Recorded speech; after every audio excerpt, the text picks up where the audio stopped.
From my perspective, Bhagavad Gita is a ladder for evolution. ये एक सीढ़ी है अपने अवेयरनेस में, अपनी चेतना में और जागरूक हो सकते हैं। और इसके हर ही किरदार जो हैं वो कुछ ना कुछ हमें सिखाते हैं, वो कहीं हमारे अंदर ही जीते हैं। जैसे हम देखते हैं धृतराष्ट्र को, जहाँ से गीता चालू होती है, पहले धृतराष्ट्र संजय को बोलते हैं कि please tell me what's going on in the battle field. तो वहाँ से और फिर अर्जुन का वहाँ होना और कृष्ण का वहाँ होना, ये क्या रिप्रेजेंट करता है मेरे लिए? ये अलग अलग स्तर हैं एवोल्यूशन के। अगर आप धृतराष्ट्र को देखें तो मेरे हिसाब से धृतराष्ट्र जो है वो सबसे जड़ चैतन्य है, जिनकी अवेयरनेस ज़ीरो है।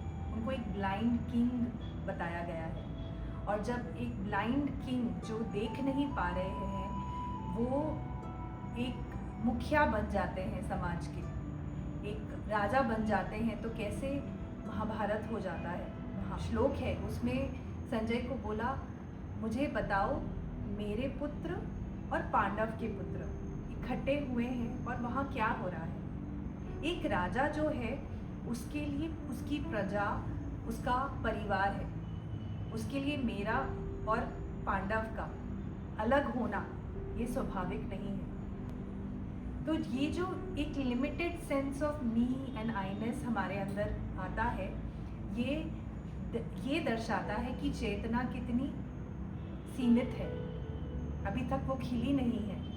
And that is what actually leads to wars, leads to disputes, leads to all the negativity that we see around. That इसी evolutionary ladder के अंदर एक अर्जुन भी है। तो अर्जुन मेरे हिसाब से रिप्रेजेंट करते हैं पार्शियल अवेकनिंग, जिसकी चेतना पार्शियली अवेयर है। ऐसा मैं क्यों कह रही हूँ? क्योंकि अर्जुन को जब मौका मिला तो उन्होंने श्री कृष्ण को अपने सारथी के रूप में चुना। उनके पास ऑप्शन था कि वो अब उनकी आर्मी को भी चुने, मगर वो शुरू से ये जानते थे कि नहीं, मुझे कृष्ण के साथ होना है। तो कहीं ना कहीं उनको अंदर ही अंदर ये अनुभव था कि ये एक विशेष चेतना है। He is a special person which was missing in Duryodhana. So he represents partial awareness. Why partial? Because later, if you see in the Gita, he's challenging Krishna, or he's forgotten who Krishna is, and he's questioning the decision of war itself. जब भगवान उन्हें विराट रूप दिखाते हैं तब वे जान पाते हैं कि कृष्ण कौन है पूर्णता से में है। और उसके बाद हम देखते हैं श्री कृष्ण को, जो फुली अवेकन्ड कॉन्शियसनेस है, जिनको हम भगवान बोलते हैं, वो हमारी पॉसिबिलिटी हमारे अंदर ही है। तो ये जो एवोल्यूशनरी साइकिल है, ये 5000 साल पहले भी था, आज भी है, और 5000 साल के बाद भी होगा। इसलिए गीता इतना रेलेवेंट है, इसलिए गीता एक सीढ़ी है।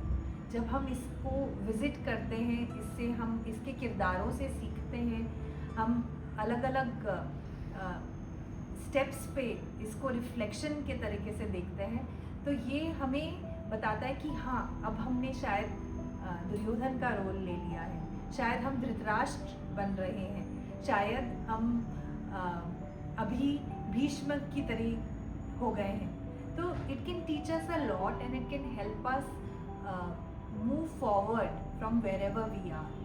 So I think Bhagavad Gita is extremely relevant, and I think each one of us should visit Gita and take the most out of it, whatever you feel